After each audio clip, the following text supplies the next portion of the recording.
This is a tardigrade. Maybe you recognize their barrel-shaped body from their appearance in National Geographic or a Marvel movie.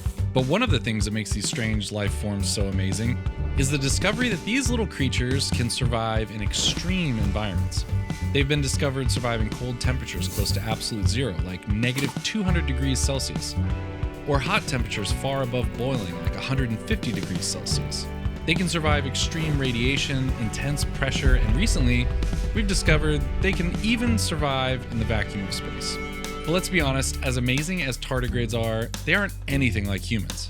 Despite physical inferiority to many other creatures, humans have become the top species on Earth.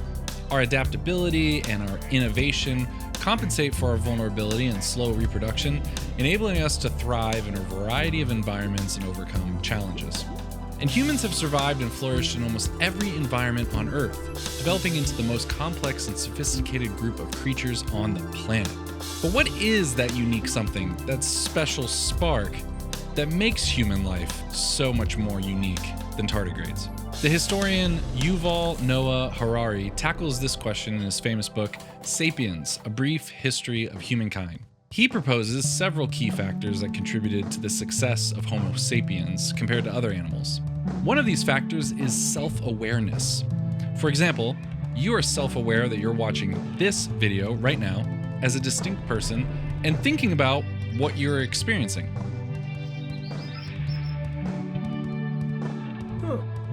This gives us the unique ability to perceive ourselves as part of a larger narrative involving more than just ourselves or even our close family members. Our ability to cooperate in large-scale societies stems from this ability to have abstract thought, imagination, and a sense of self. But this goes deeper than just an awareness of ourselves as physical beings moving through the world. Harari explains that our self-awareness is unique because we have this special ability to have reflective consciousness. This is the ability to examine our thoughts and feelings and motivations introspectively. If you've ever been in a relationship, you know just how important it is to answer the question, why did you do that? You see, humans have a special ability to choose how they act. When someone chooses to act in a way that is very far outside the norm, we say this person is acting in a way that is inhumane. And this is where we must depart from science and a purely biological, materialist view of the human person if we're going to seriously question what makes us unique. There is a special spark that sets the human person apart from all other creatures. Another one of those special somethings is our ability to express ourselves. We engage in artistic and creative endeavors that express to others our thoughts, feelings, and perspectives. Art, literature, and music provide outlets for expressing our unique personality. It's like the artist is saying, I am unique and unrepeatable, and I want someone else to know my experience and understand me. There's this special part of being a human that makes us feel we are not all the same, and has nothing to do with our physical bodies, but it seems to transcend matter and our biology. We have this sense that we are each a unique individual human person. For example, if one nation decided another nation committed a grave wrong against it, and chose a random person from that enemy nation to execute as a scapegoat, we understand that this human is violated as a person. This person is a someone, not a something that can just stand in the place of an entire nation. And if you see someone treat a cashier or waiter with disrespect, using them like a servant or a tool and only concerned to get what they want out of the interaction, you might be tempted to say, hey, this isn't just a waiter, this is a person you're speaking to. You see, we feel deep down there is something beyond the physical and biological creature in front of us. There is some special spark all humans have that sets them apart and demands they be treated with dignity. That's why when hundreds of people named Josh all convene at Air Park in Lincoln, Nebraska for the viral internet event called the Josh Fight, they may all share the same name, but each Josh is unique and unrepeatable. You are unique and unrepeatable.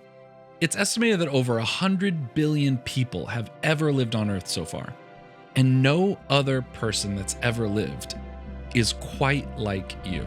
If scientists were able to create a perfect biological clone of you at the exact age you are, you would still feel there is something about you, something immaterial, that's missing from this clone. Each human person is gifted with this special spark, and it's especially seen in our ability to choose to be in relationship with one another. The ability to choose to be in these relationships as unique, unrepeatable persons makes us unlike every other creature on earth. Plato once said, "The human soul is a candle lit from a divine flame." Whether we're interacting with artificial intelligence or looking for life on other planets, there is this special spark we sense in the human person that sets us apart. This special spark seems too unique, special, and mysterious to fully grasp or define. These unique qualities, our ability to reason, our freedom to choose, our sense of personhood, and our capacity for a relationship, all seem unique and outside the realm of the physical world. Those that believe in God believe these unique qualities could only come from something like God. Why do we have this gift? Where did it come from, and who put it there?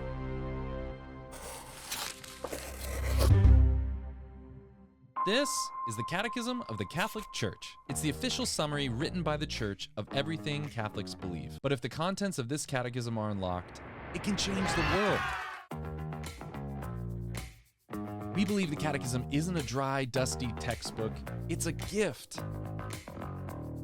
It's the faithful echo of a God who desires to reveal himself to us. We're creating content that's relevant, watchable, the type of content you want to share with your friends. And all of this will be free to the world and translated into multiple languages. Relationships are that way for sure. It's about getting to know someone and then trusting that person. Relaciones son así. Se trata de conocer a alguien y luego confiar en ese. Dépendait fréquemment de la foi des gens en lui et en son pouvoir. Dia da fé nas pessoas nele. Jesus também foi modelo de fé porque confiou. We're transforming the letter into a living voice for the modern world. We're creating videos, stories, animations, podcasts, social media. We're creating content that's relevant, watchable, the type of content you want to share with your friends. To help people fall in love with the Catechism, the Church, and the heart of the Catechism, Jesus. Join us and help unlock the Catechism for the world. Join in the project to retransform the letter into a living voice.